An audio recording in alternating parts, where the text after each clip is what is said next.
10 seconds remaining. 5 seconds remaining. Alliances turn to ban.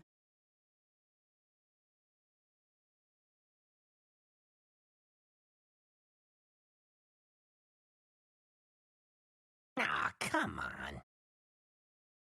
Radiant team ban.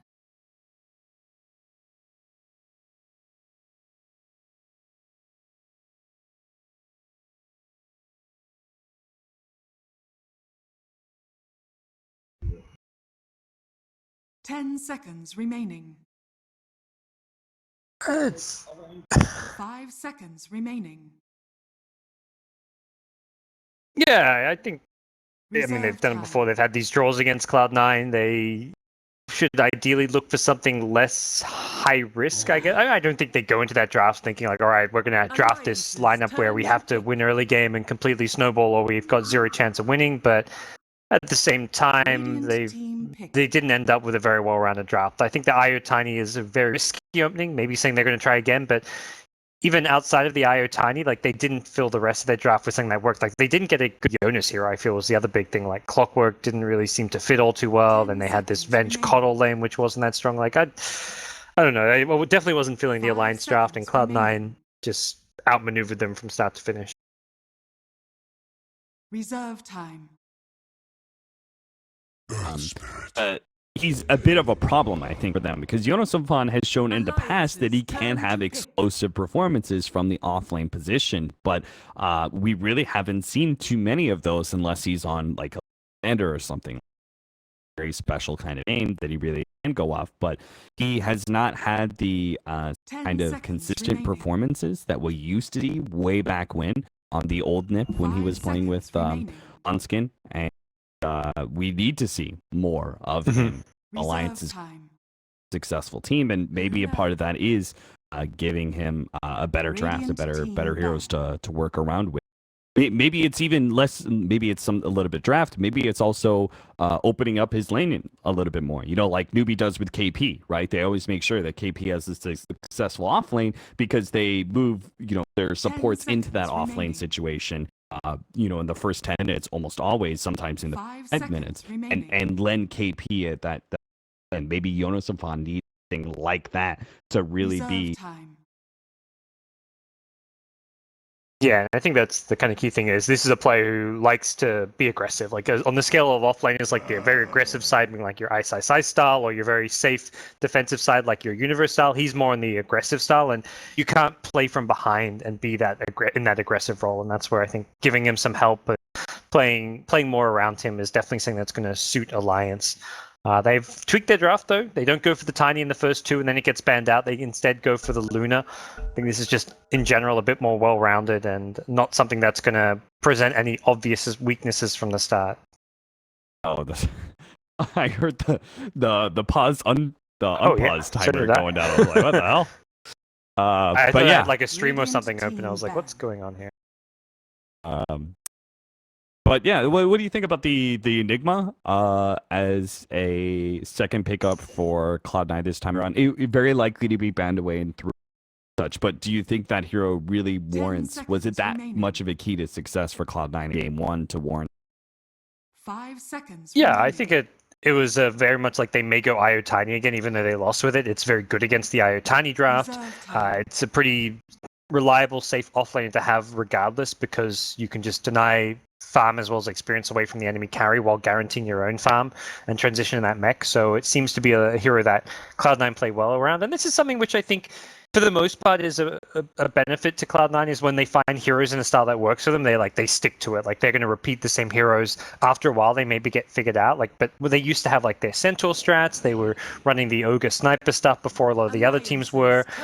They find picks and styles that work for them, and they'll stick with it until it gets figured out. And I think that's kind of what this early Enigma pick is kind of saying to me, that they feel like this is a key hero for them strategically that they can make work with perhaps a more versatile hero pool from Baby Knight. I feel like Baby Knight has one of the probably bigger hero pools as far as the Cloud9 team go, and then Ace is pretty good as well.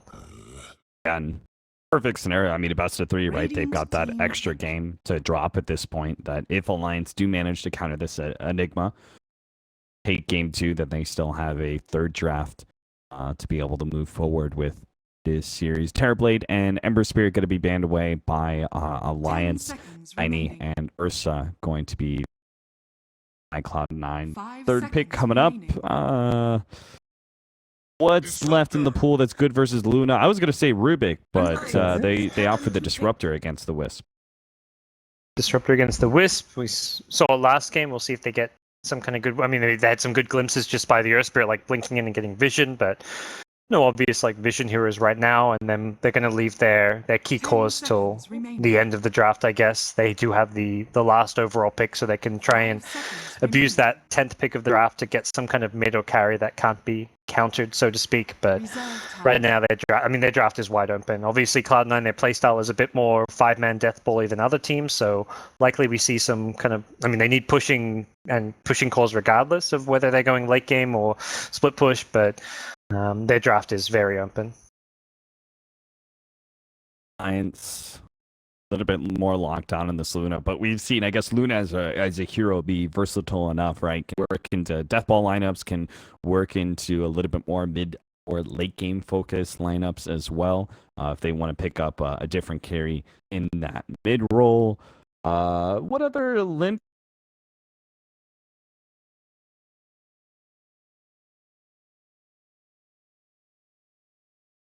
Of mids are still left. SF and Sniper for Cloud9. That is Baby Knight specialty, and it's also very good versus Luna. Lone Druid's still in the pool as well, which I look at more for Cloud9. I've seen Ace play the hero a bit. Alliance are going to choose just take the CM, hide their core, their mid hero, their limp hero at least for now. But I think Lone Druid's probably one of the big calls I look at as still being very potent. Does fine against the IO Luna CM. Like, there's nothing here which says, oh, it's going to be a bad game for a Lone Druid. The Spirit Bear is actually pretty good against Luna, tanks the Eclipse, so does seem to suit the 5-man oriented style that Cloud9 like to go for, although it takes a bit longer to come online. Yeah, definitely wouldn't give them the same kind of lineup they had last time, right? Which is, some early death balls, some running in 5-man into towers. Lone Druid is certainly not going to give assured firepower last time around.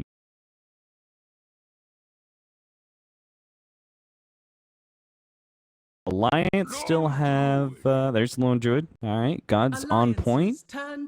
They're picking it into a Crystal Main, which is a little bit harder for the bear as well, but as you said, quite good. Yep.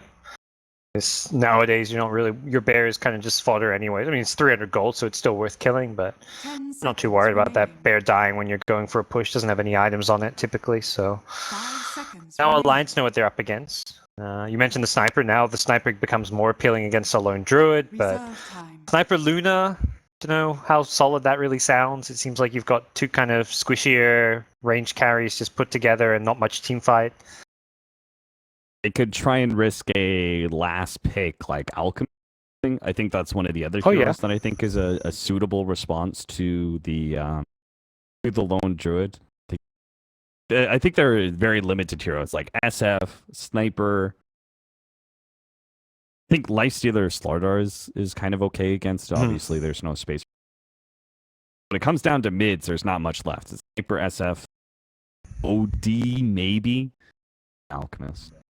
I feel like Alk's one of those heroes that people just kind of forgot about a bit on the new patch. Like, okay, the jungle's been changed. He's just not as good as he used to be. But his greed spell got nerfed a little bit as far as there being all the extra bounty runes, but not giving as much gold. But I think Alk is still a very viable hero, and against this kind of a Cloud9 draft is very good for stalling and defending towers.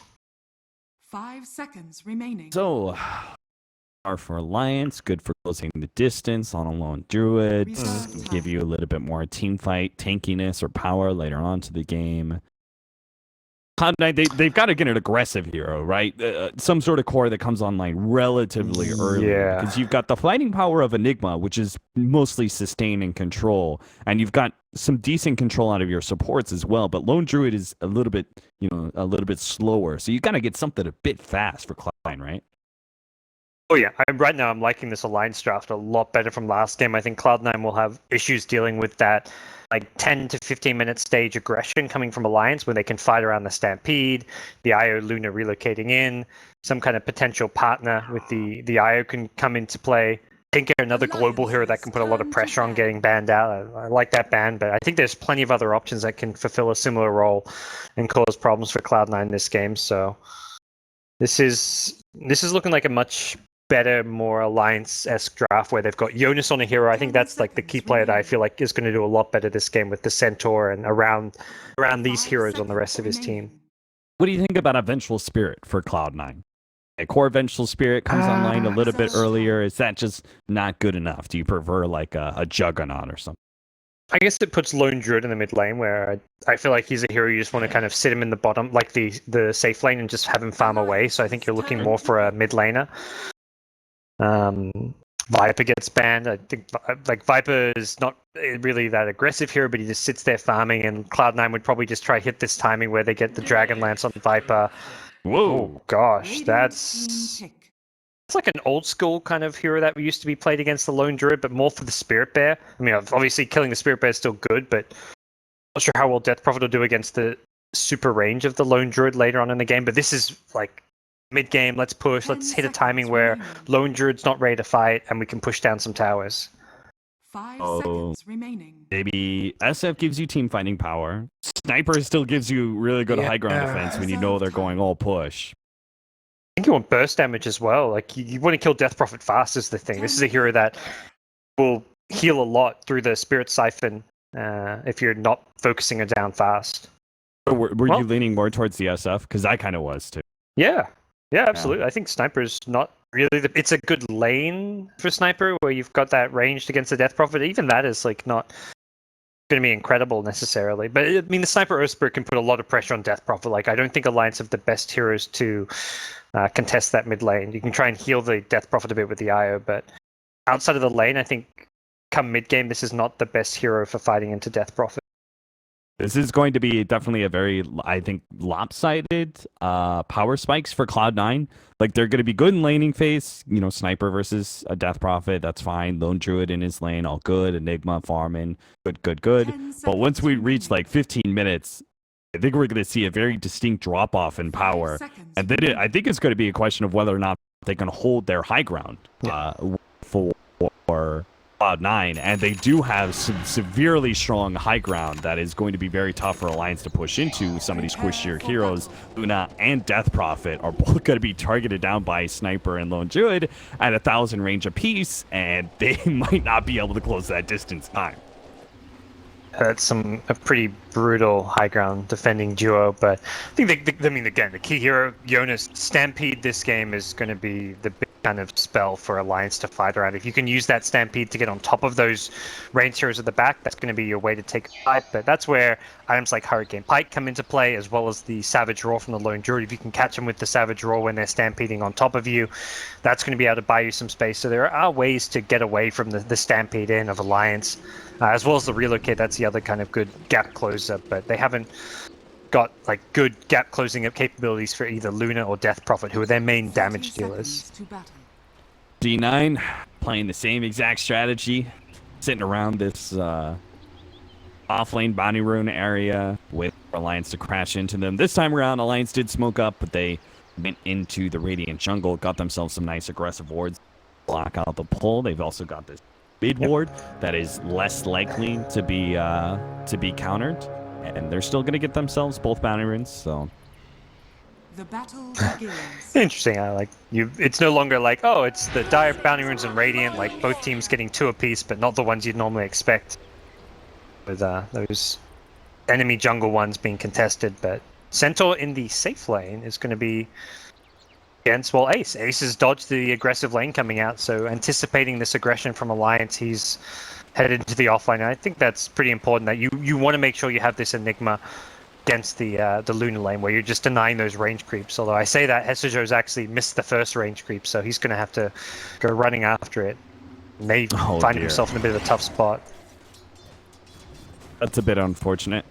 Alliance, even if they have been dodged, though, they've got some decent rotation power, right? I'm thinking like maybe they just put Hanskin. Trying to think of it. It's like Hanskin or EGM that should go up to the top lane if it's, or if they just keep this aggro tri lane. I guess now with the Earth Spirit down here, they may feel like they need to keep numbers down here. Ideally, EGM wants to hit a fast level 2, get the Arcane Aura online, so he may just fall back to the jungle a little bit. But leaving Luna down here alone seems like a risky option. An awkward animation for Limp to be able to get denies, but he's still doing it 4-4 so far against Baby Knight Sniper, who is a quite distinct attack damage.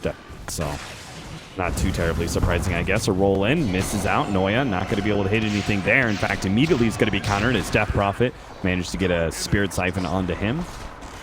That is going to be part of the hard part for Earth Spirit. Death Prophet, we haven't seen a whole lot of her lately, but I remember back in the day, she was one of the more notorious heroes for gank turnarounds, where you jump onto her and you think you're going to be able to kill her, and then Spirit Siphon.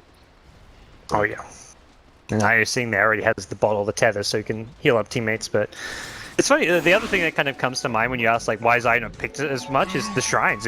You've got free Ios right by your mid lane. That shrine can heal you up as a mid laner, so I think Io has fallen off because of those shrines as well a bit. Oh, yeah, that's a good point. That kind of goes back to a past discussion we're having, but that kind of just something that came up, but I think that's good. As it stands, the lanes seem to be a lot more even than I was expecting. I mean, the aggressive tri lane being dodged is kind of the big reason there. Hester Joe's just going to be the one trying to do what he can to deny some Luna farm, but mid lane is going to be where things look to heat up as both teams are rotating in supports. Yeah, another attempted roll in. Limp is going to be good though. Heals himself up. Hanskin starts making it down bottom. Ace is going to have a complete 1v1 against Yona Some Fun. Kind of similar to, what was it, the ad film where we had Nyx. Hester Joe eats through the trees, a little bit more distance. Those spirit balls aren't quite hitting him. Hester Joe might be able to juke this out a little bit further, but he just can't find an opening. Those trees are all closed off to him. Hanskin is going to go down, but Rise is now low enough that Loda can pick up that kill, or rather EGM is going to be able to pick it up. Loda still plenty of HP underneath this tower. We'll make sure that there's no pursuit onto EGM. So, one for, what was that? Just straight up 1 for 2? Yeah, it was. Yeah, 1 for 2. Cool decision from Hanskin. He was holding the skill point. I was waiting to see if he got like the overcharge to heal up his mid lane, but he goes for the spirits, and that helps him go for that extra dive, gives him some extra damage, and more importantly, the scouting behind the tower. So, good aggressive option from Alliance, and they finally capitalize on this aggressive tri lane. He needed to, because Ace is gotta be worried about him. Hester Joe taking a lot of spirit damage again. Loda thinking about running forward and trying to get that extra nuke, but I wait for that healing salve to cool off from his backpack. I just might be able to catch something here. Unfortunately, only has level 1 of Glimpse, so won't be able to catch EGM to keep him in place. Hester Joe, he may be caught by the spirits here. The kick is going to be able to stop. Okay, never mind. It stopped Hanskin, but Loda was still able to get the extra right click thanks to the tether movement speed. So 1-3 now. Alliance taking an early lead in the laning phase. Yeah, they're not getting much farm in the center at top, but he's at least getting his levels, and that's really all you're pretty happy with, because once Jonas hits level 6, he can help out this off lane without having to directly be there. Mid lane Limp's being rolled on, and whoa, the uphill the Spirit Siphon saving him. Oh, they're still trying to get him. They managed to get the glimpse back, and there's just not enough heals from Hanskin to be able to save him the second time around. So, Limp still goes down.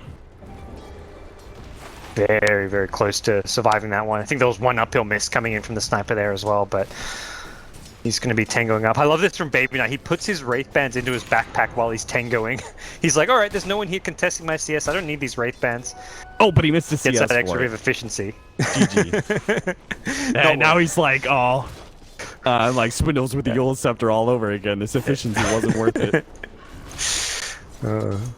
Thing is, nowadays you're not dropping those items on the ground, but yeah, it's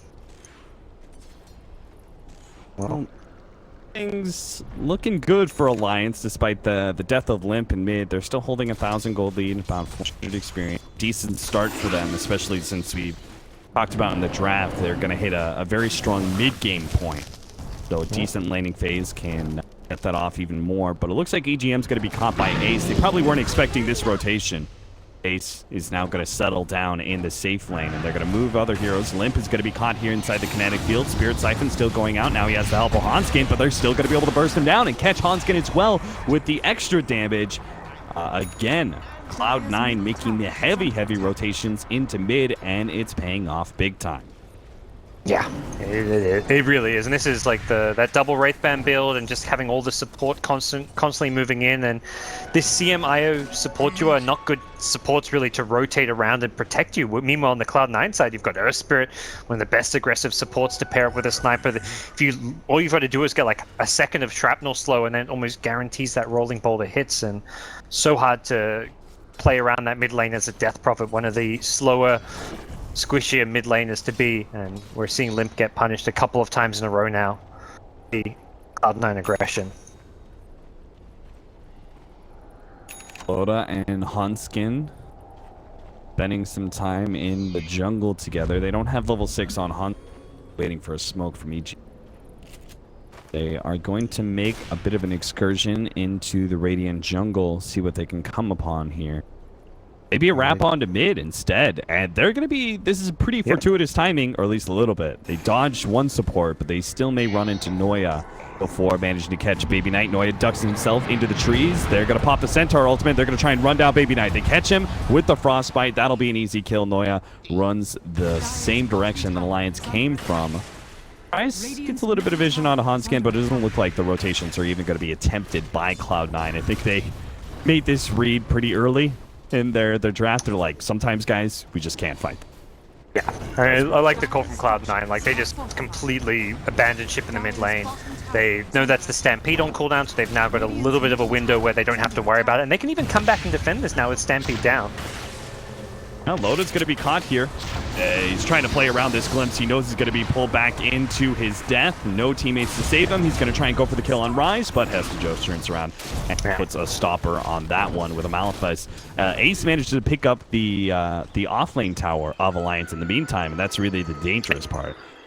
But yeah, and I think that's where that investment mid, it doesn't really pay off in the end for Alliance. Like, you kill a sniper, but you stick around too long thinking you can turn it into a +1 tower, and then you lose a tower at bottom. You also lose your Luna with the glimpse back in. Like, that, end of the day, that's a big win for Cloud9, everything that happened there.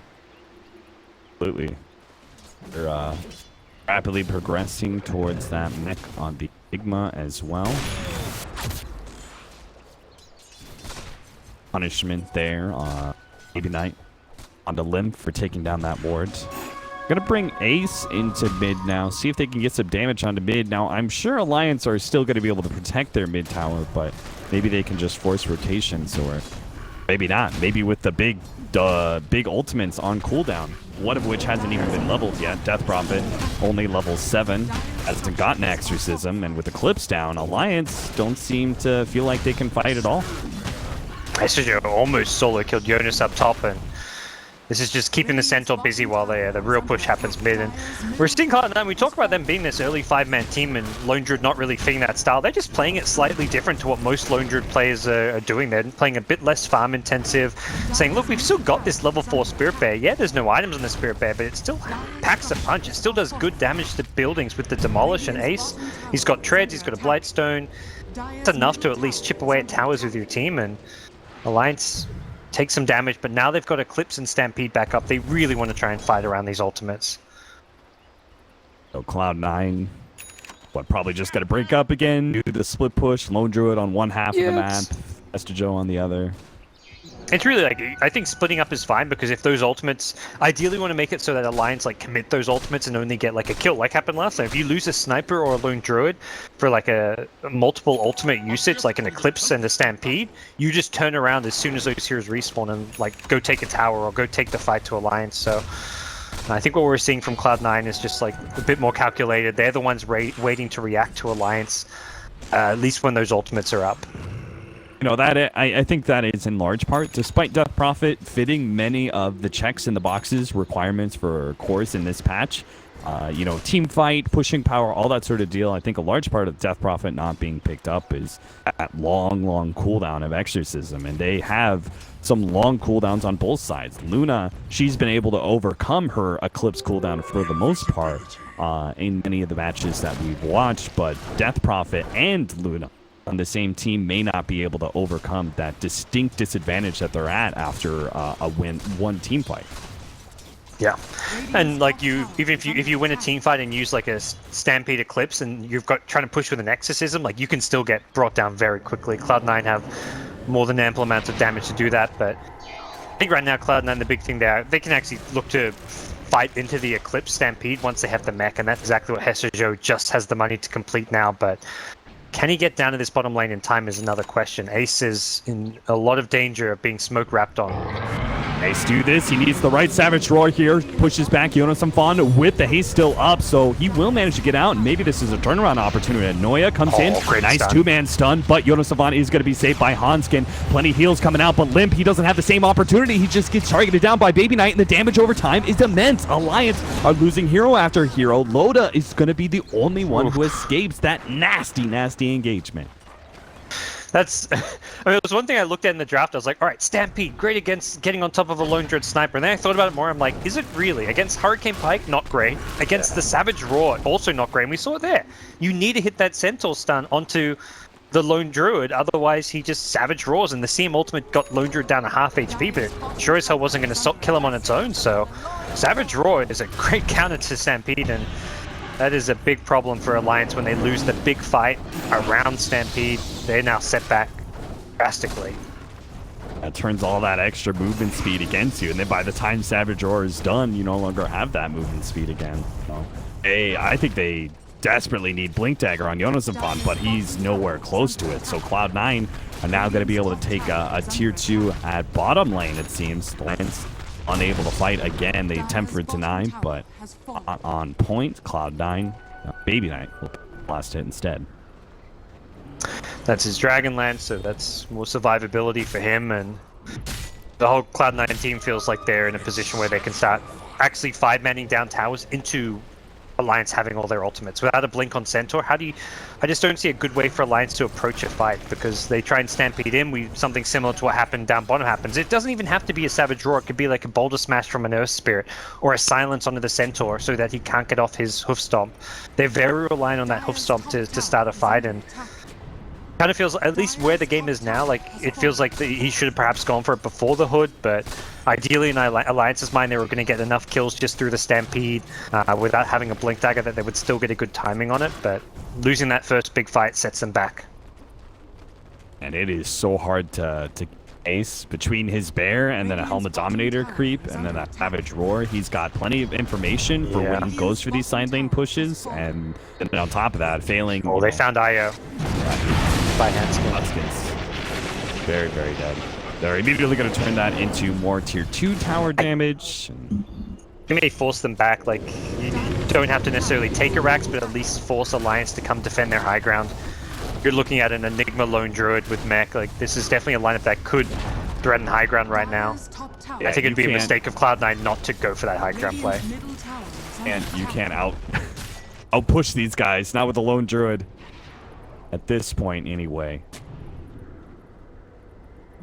Don't get any real damage on the tier 2 at bottom just yet. Luna's still going to attempt it, but Limp is going to be the one trying to defend high ground here. TP's coming in.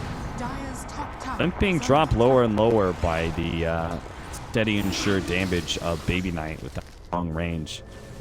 Now the TP is back from Cloud9 to defend their tier 2. Ace is going to be the first one out. Jonas Amfon is in position to try and counter, but against Ace, we've already talked about how that Stampede is not really the initiation he wants, so Loda may just be caught here. Pop the Stampede now. Loda's going to try and get away with that distance. Looks like, well, he may not be good. Still being...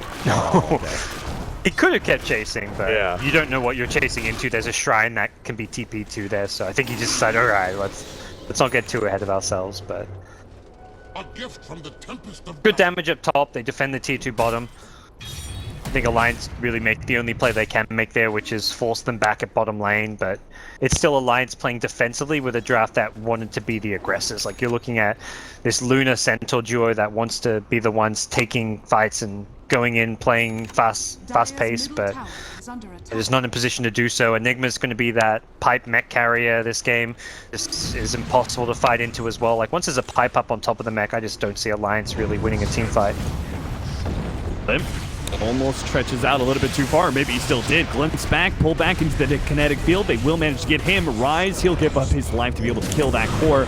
Now Noya gets the initiation onto more. EGM in a perfect position for that freezing field, even missing the kick there.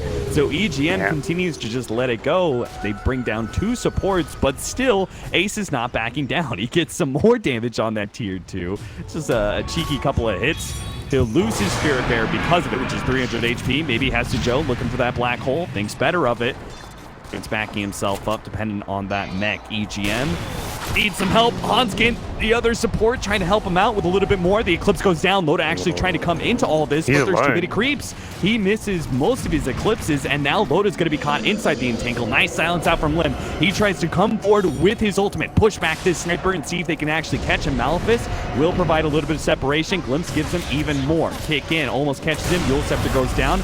Limp is going to try and fight that one out. Assassinate actually finishes off Hanskin, while the Centaur still goes down as well. C9 in good fighting shape as they now chase away the rest of Alliance, look to be able to catch Loda. Noya locked on target there with a good kick, stops his retreat, and it looks like C9 win the engagement and will take the tier 2 tower, the last remaining one of Alliance at 17 minutes. Yeah, I think that fight mostly just a byproduct of Alliance being behind. Like, Loda still only had a level 1 Eclipse. He had a decent kind of flank coming in from behind. There was still Enigma Eidolons there, but having just the level 1 Eclipse, the mech basically counted all the damage output that was coming out, and C9 just kind of too far ahead on the items at this point. Limp unable to really offer a whole lot. He even had just the level 1 Exorcism, so C9 able to just kite around all the big spells. And it was also the reveal of the Centaur Blink. He airballed the stun when he initiated him, which really hurt Alliance. I think if that stun at least caught one, they could have found a kill and been able to disengage cleanly, but